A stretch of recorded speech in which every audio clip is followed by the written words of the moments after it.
Kayo ba ay tumistigo sa Quadcom din, finally? Nagsalita rin kayo ron? Yes, sir. We were already at the... Nag-affidavit ka doon? Nagsabit ka Wala sa... po kaming Wala ka in-affidavit. We're just... So, ilang speaking tanong lang from ang the sinagot mo question. doon? Ilang tanong? Tungkol saan? Anong The topic? last time that I was asked by Congressman Paduano, it's all about the operation sa Oron, Your Honor. Oron? Sa Oron, One yes, particular operation? Yeah. Sa first appearance mo? Second appearance mo? Anong Your topic? Honor, the first appearance on September 27, it's all about about EGK that time, Your Honor. Sige, basta wala kang affidavit, so makikita No, Your na Honor. natin. Okay, so... Mr. Chair, Your Honors, sa ating lahat, magandang hapon. Allow me to read my opening statement. Matapos ang House Quadcom hearing na umabot ng 14 hours, dumating ako sa bahay ng madaling araw ng October 23. Kasagsagan ng bagyong Christine. Hinihintay ako ng aking pamilya at nag-aalala at di nakatulog hanggang safety akong makauwi. Dala-dala ko ang masamang karanasan at hinanakit sa pangyayari, pero di ko agad nasabi sa aking asawa. Hanggang lumipas ang ilang araw, napansin niyang matamlay at di ako mapakali. Di ko matiis na di ko sabihin sa kanya, kahit alam kong apektado siya at may nervyos ang pag-usapan ay tungkol sa trabaho ko. With great courage, I confided everything to her. Kahit ito ay malaking problema, and it will affect us, and it will change on our normal and simple life. My career for almost 30 years of service, our personal and family safety and security, and maybe I will be condemned or be ostracized. My wife hugged me and started to cry and asked me why. I told her patagal na tayong nagsusumikap and we have to be strong and survive together. Mauna ni ang panahon nga magpakabanata means makialam. Lisod maging witness rata o maging innocent bystander. Maangol gyapon ta o maging casualty tayo. Gipasabot nako sa iya ha. I have to explain to her kailangan naay mo barog sa kamatuoran. There must be someone to rise up to the occasion. I told her that I have the moral obligation and a call of duty to uphold as police officer. In the eyes of God and in the soul of man, I have to say this, even God was betrayed 3 times. But this time, I have to say this, I don't want to betray our beloved country, our fellow Filipinos, and to God Almighty. I don't want to discredit the men and women of the Philippine National Police, the institution where I belong. I don't want to destroy my beloved alma mater, the Philippine National Police Academy,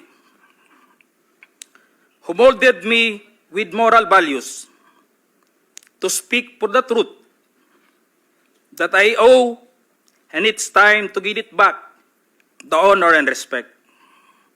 Your Honor, allow me to read my affidavit. Go ahead. Sige. David, Yes, Your Honor. sige, also submit a copy to us. Sige, Yes, Your sige. Honor. Mahaba po yan? Ilang pages pa yan? Saglit lang, ho, Your Sige, Honor. go ahead. Okay. Allow me to read, Your Honors, my affidavit. I, Police Colonel Hector U. Grijaldo, third level officer, presently assigned at Personal Holding Administrative Unit, Camp Crame, Quezon City, after duly sworn to, under oath and in accordance with law, do hereby depose and states that I've been dedicated to public service for almost 30 years, and since I took my oath as cadet on June 1, 1995. On October 16, 2024, I was again invited as a resource person in the 9th Joint Public Hearing of Committees on Dangerous Drug, Public Order, Safety and Human Rights, and Public Accounts of the House of Representatives scheduled on October 22, 2024 at 9:30 a.m. I, together with other invited PNP personnel, attended the joint hearing in the House of Representatives. After I answered questions related to extrajudicial killings and the reward system, I was approached by a security personnel while I was seated in one of the witnesses during the hearing. The said person told me that I was summoned by Congressman Dan Fernandez. I went out of the room with the security personnel. When we were outside, he told me to go to the left corridor and proceed straight to the end room. While walking, I saw other witnesses who were standing in the corridor, including my classmate, Major Portalesa and Captain Anova, who was wearing a PNP uniform, and the latter acknowledged me by saluting. When I entered the room, I saw two lawyers of Police Colonel Garma standing inside the room. One of the lawyers approached me and then asked me what we are going to talk about. I said, I do not know. After a while, Kong Dan Fernandez entered the room and he asked me to sit beside him on his right side. And then Kong Abante entered the room, sat far end of the chair on the right. One of the lawyers of Police Karma stood near at my back.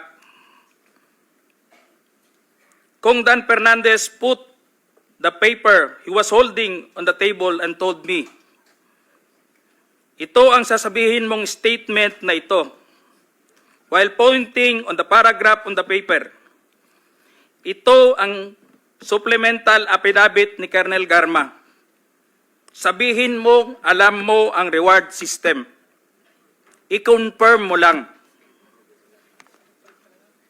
Kong Dan told me to read the said affidavit. However, I asked the copy of affidavit he was showing to me to read it. He did not give it to me. The lawyer of Police Colonel Garma said, ikaw lang ang pwedeng magsabi niyan, sabi ni Colonel Garma. I was puzzled and I asked myself, why me? I respectfully told him that I cannot confirm. They are saying as I have not read the affidavit. We went silent for a while. And then Kong Dan Fernandez said, while holding the affidavit, saan ka pwede? Dito, noong 1999, about DDS, alam mo to, pulis ka na sa Davao nito. I politely told him that I was not still with the PNP because I was working with the Bureau of Jail Management and Penology in 1999 that time. After some time, Kong Abante asked me how many years do still I have with the PNP. I answered, I still have 4 years before my retirement. Then he made a remark, pwede ka pang maging general. I humbly responded to him, masaya na ako sa ranggo ko, sir. Pagkatapos nito, sir, uuwi na lang ako. At magtatanim na lang ako ng kamote sa amin. The cordial conversation between us continued. And I felt that they wanted me to convince me to do what they wanted me to do. Then Kong Abante asked me where I serve as a chief of police, to which I answered, Mandaluyong City Police Station, sir. Kong Abante then persuaded me by saying, ikaw naman, Colonel, ganito na lang, alangan namang walang insidente o pangyayari sa panahon na yon. I answered, and I served as a COP in Mandaluyong during the COVID-19 pandemic, and there were less crime committed. And we did not receive any reward from anyone. I added that we only received funds, additional MOA or support fund, from the Peace and Order Fund of the LGU. I then respectfully told Kong Dan Fernandez that anybody can debunk my statement if I confirm the testimony of Colonel Garma about the DDS in 1999, since I was not a member of PNP at the time. And I have no personal knowledge as to the reward system. Additionally, I said, the work of the policemen are noble and requires great sacrifice, even without the reward or award. It is our moral obligation and a call of duty to serve our country and people. Then Kong Dan asked me, si Colonel Garma, anong masabi mo sa kanya sa Barayuga? I politely told him I cannot comment on the case. When I respectfully answered him, Sir, mahirap yan. Kasama kami sa nag-iimbestiga at hindi ko alam kung anong kinalaman niya at may investigasyon din sa amin, baka ma-incriminate ako, sir. After the discussion, they did not give me a copy of the second affidavit of Police Colonel Garma. I felt that I disappointed them. Kong Dan Fernandez and Kong Abante left the room, while I and the two lawyers of Police Colonel Garma stayed in the room for a while. I presume that they are about to present the second affidavit of Police Colonel Garma. I asked the two lawyers of Police Colonel Garma why they have chosen me. They did not answer me and just stared at me. And that I went back to the hearing room. When I went back to the hearing room, I immediately called the attention of Police Colonel Lito Patay, who were sitting behind the witness table. We proceeded at the back of the lobby area when they suspended the hearing. I confided and discussed to him what happened in the room with Kong Dan Fernandez and Kong Abante and the two lawyers of Police Colonel Garma. That's all, Mr. Chair. Thank you, Colonel Grijaldo. What motivated you to speak before this committee?